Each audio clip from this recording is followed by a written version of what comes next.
কারো ইচ্ছা বা শখ পূরণ করাটা কিন্তু অনেক বেশি আনন্দের বিষয়। হোক যে কোনো ইচ্ছা বা যে কোনো মানুষ, আমার কাছে কিন্তু খুবই ভালো লাগে।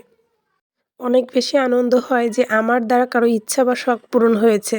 হ্যালো এভরিওয়ান, আসসালামু আলাইকুম। কেমন আছেন সবাই? আশা করতেছি যে যেখান থেকে ভিডিওটি দেখছেন সবাই খুব ভালো আছেন। আমিও আলহামদুলিল্লাহ ভালো আছি। এই যে বড়মশাই ইচ্ছা করছে ঝোল ইলিশ মাছ দিয়ে নাকি কচু দিয়ে ঝোল খাবে। আর যেই কথা সেই কাজ, আমিও ফ্রিজ থেকে একটা ইলিশ মাছ বের করে এই যে কেটে ধুয়ে পরিষ্কার করে নিয়ে সোজা কচু দিয়ে রান্না করতে চলে এসেছি রান্নাঘরে। একটা সময় ইলিশ মাছের সহজলভ্যতা ছিল, বর্তমানে কিন্তু ইলিশ মাছের প্রচুর দাম। একদম মধ্যবিত্তদের সাধ্যের বাইরে চলে গিয়েছে এরকম একটা অবস্থা।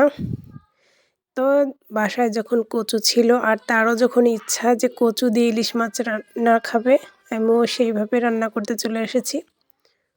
এই যে প্রথমে আমি ইলিশ মাছগুলো ভেজে নিলাম। আসলে আমি কিন্তু খুব ভালো রান্না পারি না। আমি যেভাবে রান্না করি বা যেইভাবে রান্না করতে পারি সেটাই আপনাদের সঙ্গে শেয়ার করি। এই যে আমি মাছগুলো ভেজে নিয়ে সব ধরনের মশলা কষিয়ে নিচ্ছি। এর ভিতর আমি মাথাটা দিয়ে দিচ্ছি যাতে ভালোভাবে এর ভিতর লবণ ঢুকে। এই মশলার সঙ্গে কষিয়ে নিচ্ছি আর কি। তারপরে আমি এই যে কচু দিয়ে দেব। কচুগুলো সব দিয়ে সুন্দর করে কষিয়ে নিব। আমরা ছোটোবেলা থেকে একটা কথা শুনে এসেছি যে নাকি বেশি আর কি ঝগড়ুটে তার নাকি কচুতে গাল ধরে বা গলা চুলকায়, এরকম একটি কথা আর কি। এখন আপনাদের এলাকায় এই ধরনের কথা বা এই ধরনের কোনো প্রচলন আছে কি না, থাকলে অবশ্যই কমেন্ট করে জানাবেন। আর আমি কিন্তু আগেও কচু দিয়ে ইলিশ মাছ রান্না করেছি, খেতে কিন্তু খুবই মজার একটা রেসিপি।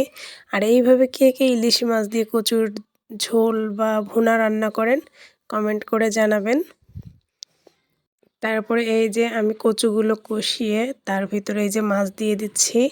তারপরে আমি একটু কষার পানি দিয়ে দেবো কচুটা যাতে সেদ্ধ হয় ভালোভাবে, সেজন্য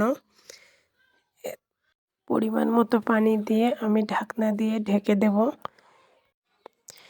কচু কিন্তু এখন পাওয়া যায়, আগে কিন্তু মাঝখানে পাওয়া যেত না।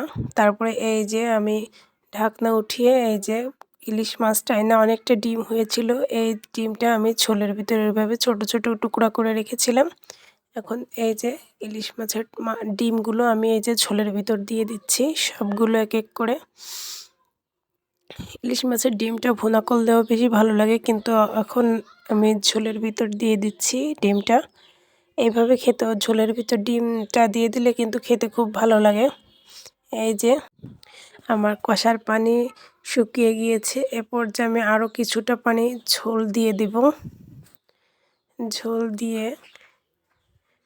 জাল উঠলে রান্না করে নিব আর কি। আমার ভিডিওটি যদি ভালো লাগে কিংবা আমার রান্নাটা যদি ভালো লাগে আপনাদের, অবশ্যই লাইক কমেন্ট করে পাশে থাকবেন।